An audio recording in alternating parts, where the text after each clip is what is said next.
अस्सलामुअलैकुम वरहमतुल्लाहि वबरकातुहू। कैसे हैं आप सब? आई होप आप लोग सब बहुत अच्छे होंगे, मज़े में होंगे।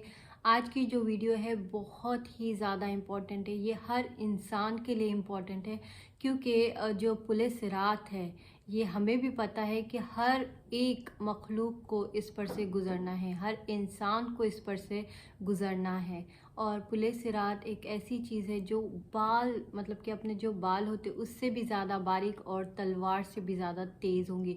तो अगर हमारे अमाल ही अच्छे नहीं होंगे, अगर हमारे नमाज़ें ही सही नहीं होंगी तो हम इस पर से नहीं गुज़र पाएंगे। हम दोज़ख में जाकर गिर जाएंगे या फिर दोज़ख की आग में जलेंगे।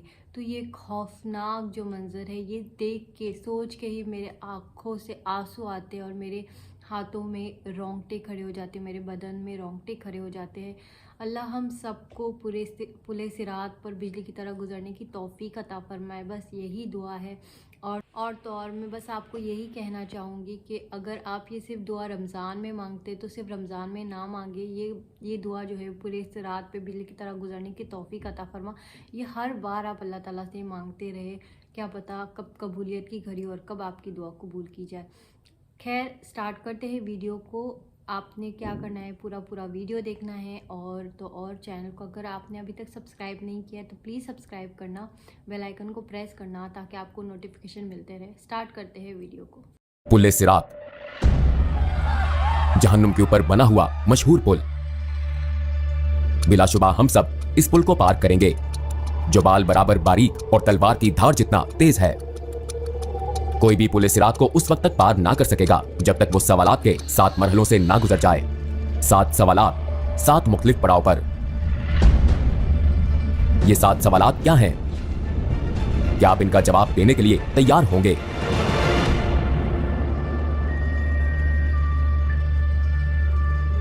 हजरत मोहम्मद सल्लल्लाहु अलैहि वसल्लम ने एक हदीस में पुल सिरात को यूं बयान फरमाया, पुल सिरात को पार करने का इन्हसार हर एक के अमाल पर है। कुछ लोगों के लिए ये बहुत आसान होगा और कुछ के लिए बहुत मुश्किल। ये जहन्नुम का एक पुल है जो के बाल से ज्यादा बारीक और तलवार की धार से ज्यादा तेज है। इसमें कांटे और बेड़ियां हैं जो उनको गिरफ्त में लेंगे जिसे अल्लाह चाहेगा।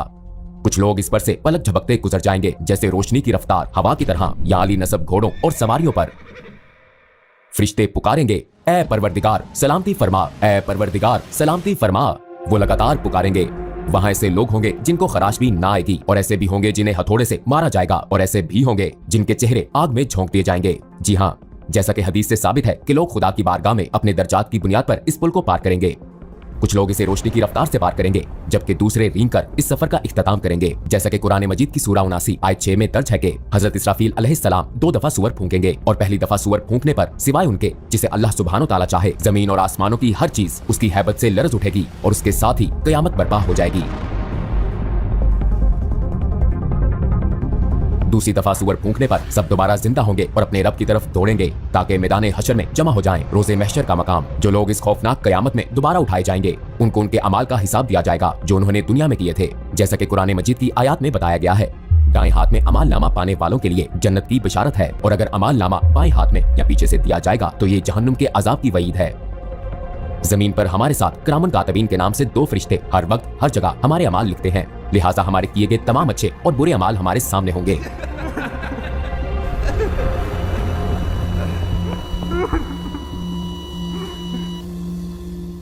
अमाल नामे के हवाले से सूरह कहफ की आयत नंबर 49 में बताया गया है,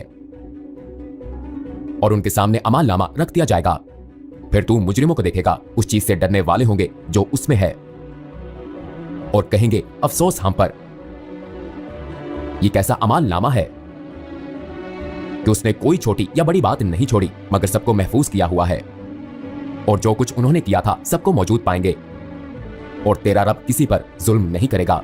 रोजे महशर अमाल नामा हमारे सामने रखा जाएगा। एक दफा अमाल नामा मिल गया तो हम अपनी मंजिल के करीब पहुंच जाएंगे, लेकिन आखिरी मंजिल से पहले एक और पड़ाव भी है। एक ऐसा पड़ाव जो बाल से बारीक और तलवार की धार से तेज है। एक ऐसा पड़ाव जिसे बगैर किसी इस्तिस्ना के सबको पार करना है। ये पड़ाव पुल सिरात है। तुम में से कोई भी ऐसा नहीं जिसका इस पर से गुजर ना हो। ये तेरे रब पर लाजिम मुकर्रर किया हुआ है। हदीस के मुताबिक सिरात जहन्नुम के ऊपर एक सीधा रास्ता है, हर कोई इस पर से गुजरेगा। ईमान वाले इस पर से अपने अमाल के मुताबिक तेजी से या आहिस्तगी से गुजरेंगे, जबकि काफिर और गुनाहगार लोग ठोकर खाकर जहन्नुम में जा गिरेंगे।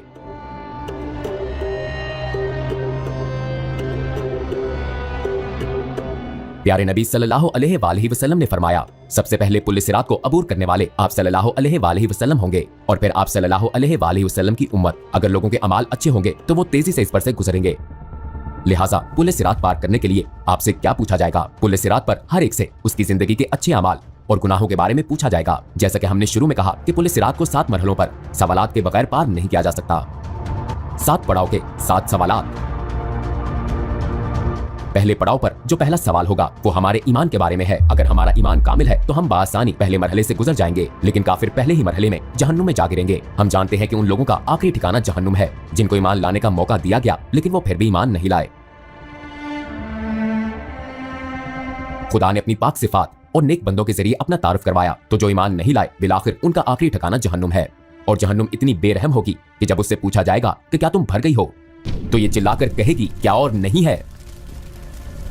दूसरे लफ्जों में उस दिन तमाम काफिर जहन्नुम में झोंकने के बाद भी कोई चीज उसका पेट नहीं भर सकेगी। लेकिन डरे मत, अगर आप ईमान लाए और आपने नेक अमाल किए तो आपको रोज़े महशर की सख्तियों से पलक झपकते ही छुटकारा मिल जाएगा। बिल्कुल ऐसे जैसे हजरत इब्राहिम अलैहिस्सलाम आग में सही सलामत रहे। अगर आप ईमान लाए लेकिन खुद को बचाने के लिए अच्छे अमाल जमा नहीं किए, तब भी आपके पास मौका है, वरना आपके गुनाह कांटे बनकर आपका पीछा नहीं छोड़ेंगे। अगर आप इन कांटों से पीछा छुड़ा लेते हैं तो बहुत अच्छी बात। जैसा कि सूरह मरियम की आयत नंबर 72 में दर्ज है, फिर हम उन्हें बचा लेंगे जो अल्लाह सुब्हानो ताला से डरते हैं और जालिमों को इसमें घुटनों पर गिरे हुए छोड़ देंगे।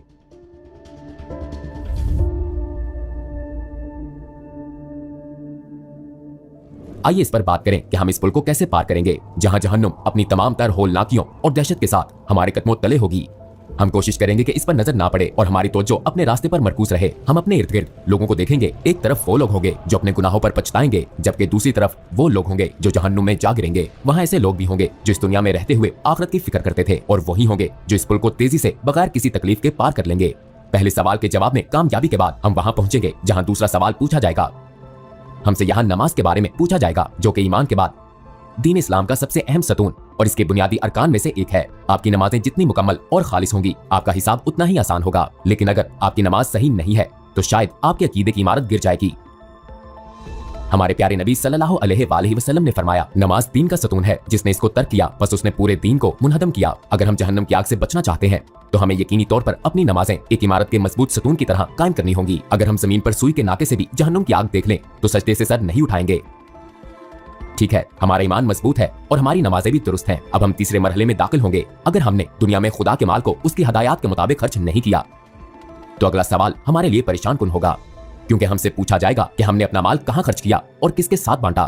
क्या हमने ज़कात अदा की? हमसे सवाल होगा। इस बारे में गौर कीजिए। आपने जिंदगी इस ख्याल के तहत गुजारी कि खालिक का अता करदा माल आपका अपना है और ज़कात जिसका हुक्म खुदा ने बांटने के लिए दिया, आपने इसे मुस्तहकीन को देने के बजाय उनसे छुपाने को तरजीह दी। हमें ऐसी सूरत हाल से अल्लाह की पनाह मांगनी चाहिए। अगर हम अपना माल छुपाएंगे तो जन्नत भी हमसे छुप जाएगी।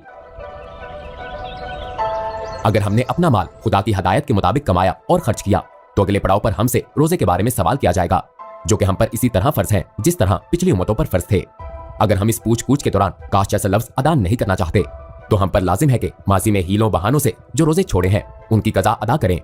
इसके बाद हम 5वें पड़ाव पर होंगे। इस पड़ाव पर हमसे हज के बारे में पूछा जाएगा।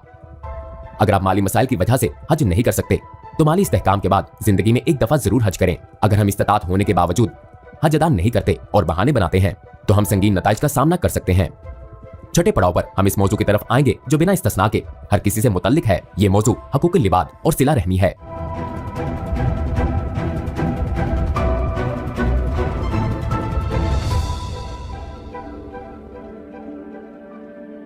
हम हमेशा दूसरों का हक गजब करके उनके हकूक नजरअंदाज करते हैं, ताहम बहुत सी चीजें लोगों के हकूक में शुमार होती हैं। बाज़-औक़ात ला इल्मी में करते हैं, बाज़-औक़ात हम जानबूझकर ऐसा करते हैं ये समझ कर कि कुछ नहीं होगा। मिसाल के तौर पर हम ये जाने बगैर कि आया ये सच है या नहीं किसी के बारे में बातें फैलाते हैं, लिहाजा हम आसानी से बहतान या गीबत का हिस्सा बन जाते हैं। हमारे दीन में खानदान और रिश्तेदारों का तसव्वुर बहुत अहम है, लिहाजा इसको बहुत अहमियत देनी चाहिए।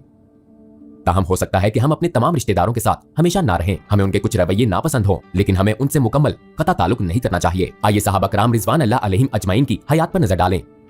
चंद सहाबियों के वालिदैन मुसलमान ना थे, लेकिन उन्होंने फिर भी अपने वालिदैन को खुश करने की कोशिश की, सिवाय उन मामलात के जिनसे खुदा ने मना किया था। जब हम उन तमाम मराहिल से गुजर जाएंगे तो हमसे तहारत यानी गुस्ल का सवाल होगा। अगर हम पिछले 6 सवालों में कामयाब रहे, खुदा के फजल से हम उन लोगों में शामिल होंगे जो सफाई को तरजीह देते हैं। अगर हम तहारत का ख्याल ना रखते तो पिछले सवालात में कामयाबी भी मुमकिन ना होती। इन तमाम सवालात के बाद जहन्नुम अपने हकदारों को ले लेगी और जन्नत खुदा से अपने रिहाइशों का सवाल करेगी। नबी अकरम सल्लल्लाहु अलैहि वसल्लम ने एक हदीस में फरमाया, बहुत से लोगों को पुल सिरात का पता भी ना चलेगा और वो फरिश्तों से इस बारे में पूछेंगे कि वो जहन्नुम और पुल सिरात कहाँ हैं? क्या हमने इसे अबूर कर लिया? फरिश्ते जवाब देंगे कि तुम जहन्नुम के ऊपर इस पुल को पार कर चुके हो, लेकिन तुम्हारे अमाल के नूर की वजह से जहन्नुम की आग बुझ गई और ढांप दी गई। कहा जाता है जहन्नुम की आग मोमिनीन से कहेगी, ऐ मोमिनो, मेरे ऊपर से तेजी से गुजरो, क्योंकि तुम्हारे अमाल का नूर मेरी आग को बुझाता है। खुदा की मर्जी होगी तो हमें जन्नत बतौर इनाम मिल जाएगी, जो कि सफर के इख्तिताम पर एक खूबसूरत जगह है। ऐसी खूबसूरत कि किसी आंख ने ना देखी, किसी कान ने ना सुनी, कोई इंसान ख्वाब में भी जन्नत की खूबसूरती का तसव्वुर नहीं कर सकता। नेक अमाल के साथ जिंदगी गुजारना इतना भी मुश्किल नहीं है। हमें ज़माने आखिर के खुशगवार हथकंडों से बचने के लिए कुछ खास इक़दाम करने की जरूरत है। याद रखिए कि हमने जितनी बातें कही सब दुरुस्त है और लाजमन वकू पजीर होंगी। तो क्या दुनिया में आरज़ी जिंदगी के लिए आखिरत तबाह करना जरूरी है? ठीक है, आपको किसकी ज्यादा फिक्र है, दुनिया के आरज़ी पुल की या उस पुल की जो अब्दियत की तरफ लेकर जाता है? तो देखा आप लोगों ने, सबसे पहला सवाल ही ये होता है कि ईमान का इकरार आपने किया है या नहीं किया है, और सब वो होने के बाद दूसरा ही सवाल ये है कि आपने नमाज़ें कितनी पढ़ी है। इसका मतलब नमाज कितनी ज़्यादा इम्पॉर्टेंट है। आपने अगर अभी तक नहीं पढ़ी है नमाज़ें तो आइंदा से पढ़ना स्टार्ट करें। क्या पता हम कल मर जाए, क्या पता हम परसों मर जाए, क्या पता हम 5 मिनट के बाद मर जाए। किसी का कोई भरोसा नहीं है इस दुनिया में। ये दुनिया फ़ानी है, हमें इस दुनिया में मरने के लिए ही पैदा किया गया है। अगर आपने नमाज़ें नहीं पढ़ी है तो आप किस तरीके से जवाब देंगे, किस तरीके से वो पुल को पार करेंगे? अगर आपने नमाज़ें ही नहीं पढ़ी है तो सेकंड क्वेश्चन में ही आप जो है वो जहन्नुम की आग में जल जाएंगे। खैर, अगर आप नमाज़ पढ़ते हैं तो जो है वो ज़कात भी दिया करें। ज़कात हमेशा जो है वो अपने माल से अपना कुछ हिस्सा गरीबों के लिए निकालना होता है, वो हमेशा आपके कुछ इससे निकाल के दिया करें, उनका हक अदा करें। क्योंकि ऑफ़ कोर्स हमारा जो भी है पहले तो अल्लाह ताला ने हमें दिया है। हम कितना भी कुछ भी कमाएं वो हमारा नहीं होता है, अल्लाह ताला की तरफ से हमें मिलता है वो जो भी मिलता है। खैर, ये एक बात है। और आप बाकी तो सवाल आप लोगों ने देख ही लिए है, तो आप आपकी अभी की नहीं, आपकी आखिरत की तैयारी कीजिए। इस दुनिया में आप उसी के लिए आए हैं। तो खैर, नमाज तो पाबंदी से पढ़े, ज़कात वगैरह दिया करें। इंशाअल्लाह अल्लाह ताला जो है वो हमें पूरे सिरात पर से भी इस तरीके से पार करवा देगा कि हम भी सोचते रह जाएंगे कि कैसे हो गया। खैर, अल्लाह करे हर इंसान, हर मुसलमान की दुआओं को अल्लाह ताला कबूल फरमाए और तो और उनके गुनाहों को माफ़ करे। आज के लिए इतना ही बस। आई होप आपको आज की वीडियो जो है वो अच्छी लगी होंगी। अगर अच्छी लगी तो आपको पता है क्या करना है, चैनल को सब्सक्राइब करना है, बेल आइकन को प्रेस करना है ताकि आपको नोटिफिकेशन मिलते रहे। अल्लाह हाफ़िज़, दुआ में याद रखिए।